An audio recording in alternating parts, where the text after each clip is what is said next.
বাংলা আবাস যোজনায় আবারও দুর্নীতির অভিযোগ। ব্যাংক অ্যাকাউন্ট নাম্বার পাল্টে দিয়ে একজনের টাকা অন্যজনের অ্যাকাউন্টে ঢুকিয়ে দেওয়া হয়েছে বলে অভিযোগ। তৃণমূল পরিচালিত গ্রাম পঞ্চায়েতের প্রধান উপপ্রধানের বিরুদ্ধে দুর্নীতির অভিযোগ তুলে সরব প্রকৃত উপভোক্তারা। অভিযোগ অস্বীকার উপপ্রধানের। মালদার কালিয়াচক ৩ নম্বর ব্লকের চরি অনন্তপুর গ্রাম পঞ্চায়েতের ঘটনায় শুরু হয়েছে রাজনৈতিক চাপান্তর। ইংলিশ বাজারের পর এবার কালিয়াচকের চরি অনন্তপুর ট্যাব কেলেঙ্কারির আদলে আধার নম্বর এবং ব্যাংক অ্যাকাউন্ট নম্বর পরিবর্তন করে আবাস যোজনায় টাকা লোপাটের চেষ্টা। প্রকৃত উপভোক্তার পরিবর্তে প্রথম কিস্তির ৬০,০০০ টাকা ঢুকলো অন্য উপভোক্তার অ্যাকাউন্টে। ফোনে টাকা প্রাপ্তির মেসেজ দেখে ব্যাংকে গিয়ে বিষয়টি নজরে আসে আদ্রি মণ্ডলের।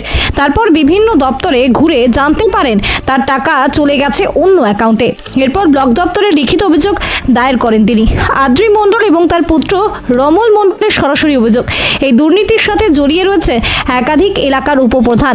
মদত রয়েছে প্রধানের। উপভোক্তাদের উপযুক্ত শাস্তির দাবি করেছেন তারা। এলাকায় বেশ কয়েকজনের সাথে এই ঘটনা ঘটেছে বলে মেনে নিয়েছেন চরি অনন্তপুর গ্রাম পঞ্চায়েত উপপ্রধান শ্যামল মণ্ডল। তবে তাদের বিরুদ্ধে ওঠা অভিযোগ অস্বীকার করেছেন তিনি।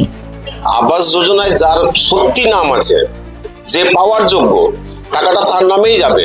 এবার ব্লক দপ্তর থেকে বা ইনকোয়ারি থেকে বা সুপার চেকিং থেকে কোথায় কার কি হয়েছে সেটা তো আমাদের মেম্বারদের বলার ব্যাপার নয় বা আমরা জানিও না। তবে আমরা ব্লক দপ্তরকে জানিয়েছি 2016-17 ঘরের লিস্ট, আগে আবাস যোজনায় যাদের নামে লিস্ট ছিল টাকা যেন তারাই পায়। এখানে কোনো মেম্বার প্রধানের কোনো রকমের গাফিলতি নেই, যার নামে টাকা সেই যেন পায়। বলছি তদন্ত সাপেক্ষে আদুরি মন্ডল কোন আমাদের চরিয়ান্তপুর অঞ্চলে 5-7 জনের এরকম আছে, ব্যাংক হোল্ডও আছে। ঘরে এসেছে, আমার টাকাটা মেসেজ আসলো, আমি টাকা তুলতে গেলাম তো টাকা নাই, অন্য নামে পুনাগরির নামে টাকা ভরেছে, জানি না তো কি কারসারি করেছে। আমার সবই মিলে গেছে, প্রধান উপপ্রধান মিলে কি কারসারি করেছে জানি না। আমার টাকা আমি খুঁজতে যাই, টাকা আমার নাই। অনেক কেউরি হয়েছে, ওরা তো গুরুত্ব দেয়নি। আমি আমার কাগজ আছে, আমার সবই কিছু আছে, আমি গুরুত্ব দিয়েছি। আমার জিনিস হারিয়েছে, আমি খোঁজাখুঁজি করতে লেগেছি। অভিযোগ করেছেন? অভিযোগ করেছি। চরি অনন্তপুর গ্রাম পঞ্চায়েতে প্রধান এবং উপপ্রধানের উপরে অভিযোগ যে তারা আবাস যোজনার টাকা একজনের টাকা আরেকজনের অ্যাকাউন্টে দিয়ে দিয়েছে। এই ঘটনা তৃণমূলের নতুন না, এই দুর্নীতি তৃণমূল প্রথম থেকেই করে আসছে।